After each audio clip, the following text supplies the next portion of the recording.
This channel does not promote any violent, harmful, or illegal activities. All content provided by this channel is meant for an educational purpose only. আচ্ছা, এখন কেমন আছে সন্দেশখালীর মানুষ? মুখ্যমন্ত্রীর কাছে তাদের কি প্রত্যাশা? রাজ্যের প্রশাসনিক প্রধানের কাছে কি দাবি দীপাঞ্চলের মানুষজনের? কাল মুখ্যমন্ত্রীর সন্দেশখালী সফরের আগে খোঁজ নিল টিভি9 বাংলা। 30 তারিখ বেলা 1টায় আমার অফিসিয়াল প্রোগ্রাম সন্দেশখালীতে থাকবে। বছরের শুরুতে উত্তপ্ত হয়ে উঠেছিল সন্দেশখালী, তোলপাড় হয়েছিল রাজ্য রাজনীতি। লোকসভা ভোটেও ইস্যু হয়েছিল সন্দেশখালী, খোদ প্রধানমন্ত্রীর মুখে উঠে এসেছিল এই দীপাঞ্চলের প্রসঙ্গ। বছরের শেষ লগ্নে আপাত শান্ত সেই সন্দেশখালীতেই যাচ্ছেন মুখ্যমন্ত্রী।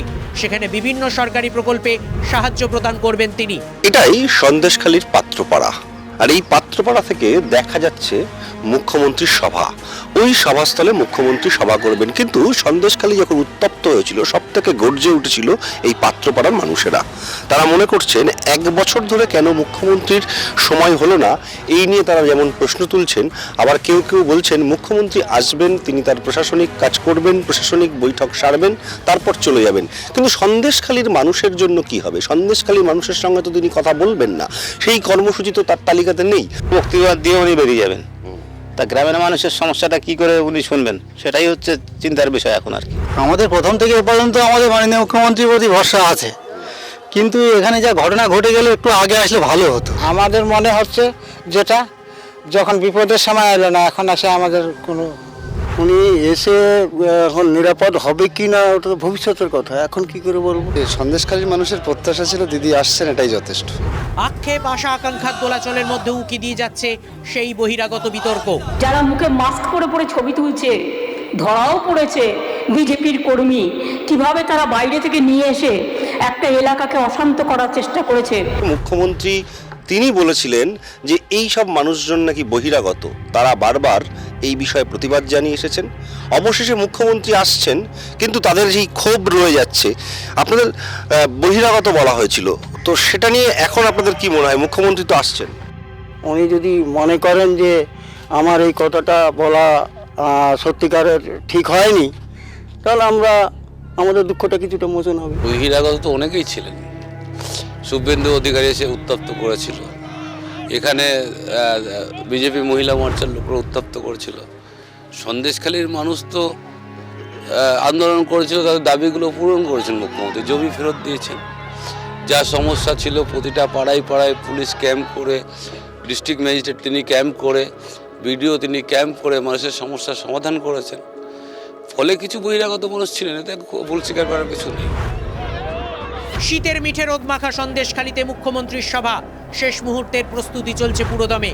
আর মুখ্যমন্ত্রীর পরে সন্দেশখালী যাওয়ার কথা ঘোষণা করে দিয়েছেন বিরোধী দলনেতাও। এই সমস্ত কিছু নিয়েই আপাতত সন্দেশখালী সরগরম। দীপঙ্কর দাসের রিপোর্ট, টিভি9 বাংলা।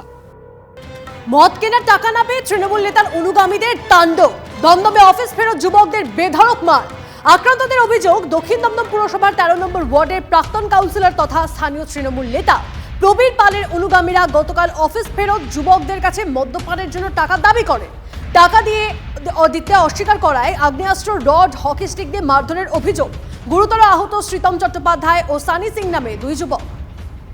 दारू पीने का पैसा मांग रहा था।